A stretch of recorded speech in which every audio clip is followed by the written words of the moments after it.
Today, we're going to talk about how do certain foods affect your joint health.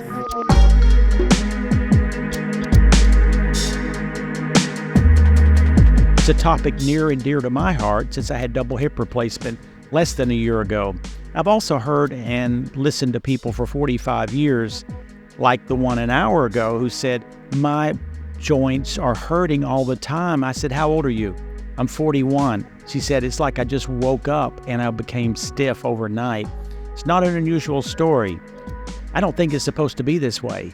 After looking and studying deeply into the impact of foods and nutrition on the aging process, the inflammatory process, I've really come to realize I think that we're boxing ourselves into a lot of issues about 20 years before they should be happening, and that really is a lot of joint health pain. Well, there's about 5 different categories that I think food and nutrition impacts the occurrence of more and more joint pain. One is, and I've been talking a lot about this lately, in fact, just had a fantastic podcast that will be coming out with Sally Norton on oxalates. What are oxalates? Oxalates are compounds naturally found in many, many foods that are very crystalline-like glass particles. And if we eat too much or don't have the ability to detox these crystals, they will form into some part of the body. They can form in hips, knees, eyes, thyroid, brain, but generally they tend to be a problem in the joints. I have a YouTube video where I talk about the fact that I truly think that the reason I wore my hips out before I should have, in my opinion, was because oxalate concentration. It's because I ate too many of what I thought were healthy foods. I still eat a lot of healthy foods, and we just have to know which ones have too many oxalates. Well, oxalates have been around, and they discovered it in the mid-1850s, so it's not like something new. But the science is very, very light on this subject.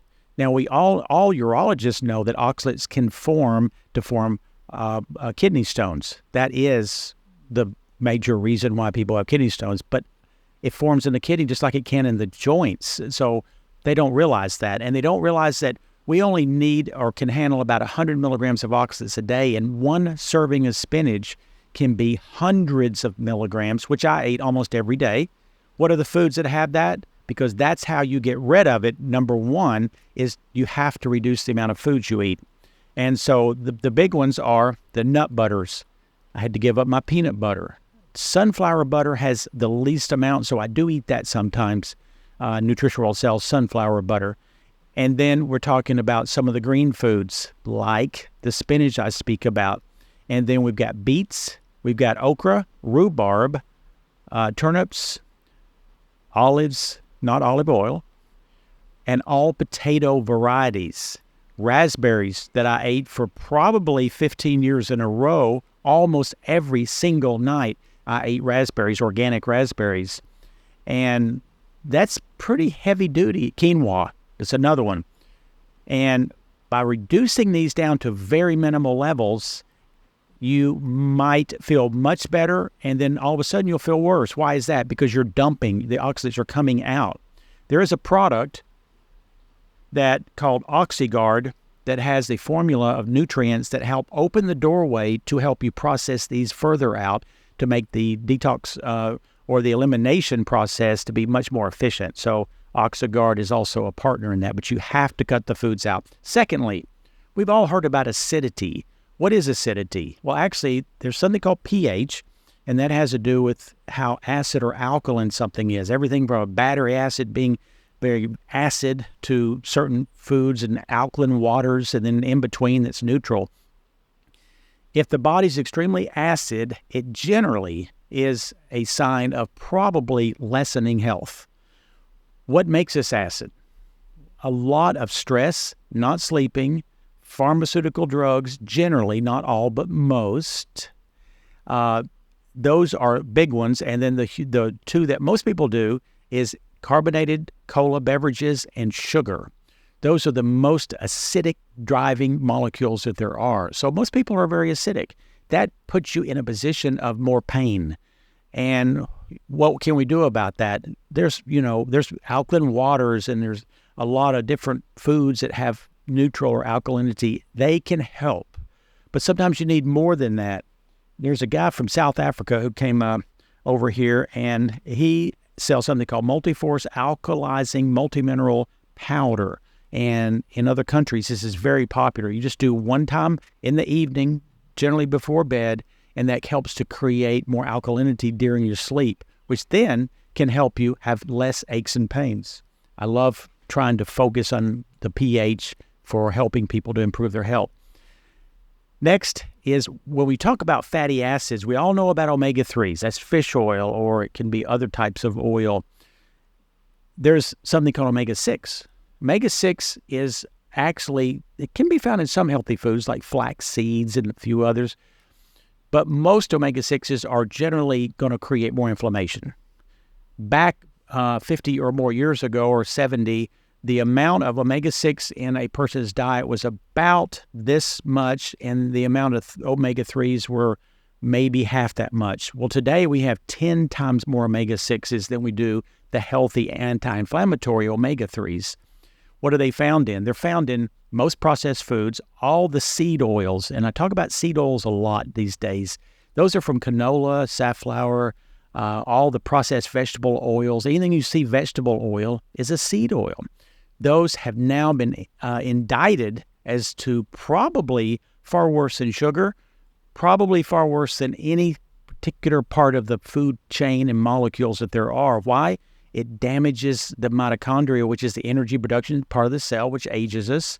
It also, what we do, oxidizes LDL. LDL is part of the cholesterol family, and it's not really that unhealthy until it becomes basically rancid. That's oxidized. And these oils will do that in the body. So taking a very high-quality omega-3 is very important because that kind of displaces the omega-6. And then secondly, knowing to not eat most of those foods that have it. Fried foods are all totally omega-6. And when we have more inflammatory oils, you're going to hurt more. It's just the way it is because they go down a pathway that will produce more inflammation. Next, I really do believe that eating a low-protein diet will put us in a position of probably having more discomfort. Why is that? Well, one is, as Dr. Peter Attia talks about, we need about a half to 1 gram of protein per pound of body weight. I weigh 176 this morning. I need about 176 grams of protein. I can't do that with food alone. My favorite protein is right now Bluebonnet. We got many brands because we're so particular, but this has every label known to man for purity. Non-GMO, no hormones, no artificial sweeteners. Very important to get more protein because the lack of protein will cause basically three things to happen as we age. Bone mass will be compromised some. Muscle strength, which is the strongest correlation to longevity, will be decreasing without protein. And even cognitive ability, because the brain needs these amino acids to help produce optimal function within the cell, which then makes us far healthier. And when you compromise your protein, it is not going to be optimal in regard to these things. And then lastly, glyphosate, which is something that's causing leaky gut. Leaky gut disorder, which is not recognized by the traditional medical model, will cause aches and pains in the body. Why and how? Well, leaky gut is, if you think about the plumbing system of the human body, this in its perfect health has such a membrane in it that will allow nothing but the individual molecule of the food, once it's digested, to pass through these walls. But when you do many things like pharmaceuticals, alcohol, pharmaceutical painkillers, those things will create damage to that gut lining. But one of the bigger damages is glyphosate. That's Roundup. That was patented in 1970s early as an antibiotic. Well, we now know that it disrupts the intestinal lining and causes it to have these wide holes in it. That is allowing all of these molecules to go through that will have the body attack it as an enemy because it's not supposed to be floating around wherever it goes. Some people, it may go to the thyroid. Some people, it may go to, most of it goes to a joint. Then the body's immune system, in its innate wisdom, says something's foreign in here because it is foreign. It's not supposed to be there. So what do? taking painkillers is not the answer, even though we may have to do it to function. The answer is to get to the why. Use the green pharmacy.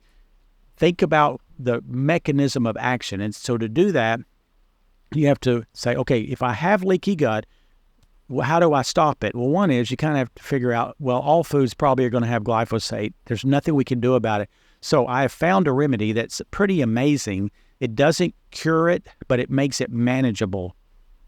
And it's called Gut Support Ion. It's a liquid.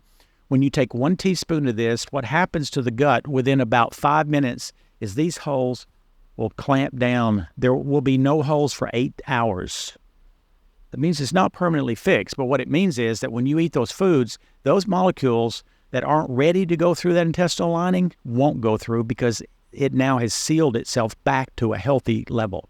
Within 1 to 3 months of this, then you start lessening all these foreign molecules that have found themselves in the joints, and you start having less and less pain and better digestion and overall health that can be increased significantly because having leaky gut is going to do a bad job on our future health. There's no doubt. So we can't run from it. We eat as many organic foods as you can. You buy things that say non-GMO in order to have less of it. But doing Gut Ion morning and afternoon can be pretty darn amazing. And you feel better intestinally just by doing it, usually within 3 days. So talked a lot about how can we put together a plan to create less joint pain, and I hope that today you've learned that oxalates, acidity, too much omega-6, low protein, and glyphosates are the big ones that you're not going to usually read about or hear about, but it isn't that hard. You just put together a plan, and we're here to help you. We always want to be your partners on your path to super health, not just to average health. So come see us when you need us. We're here for you anytime. Thank you.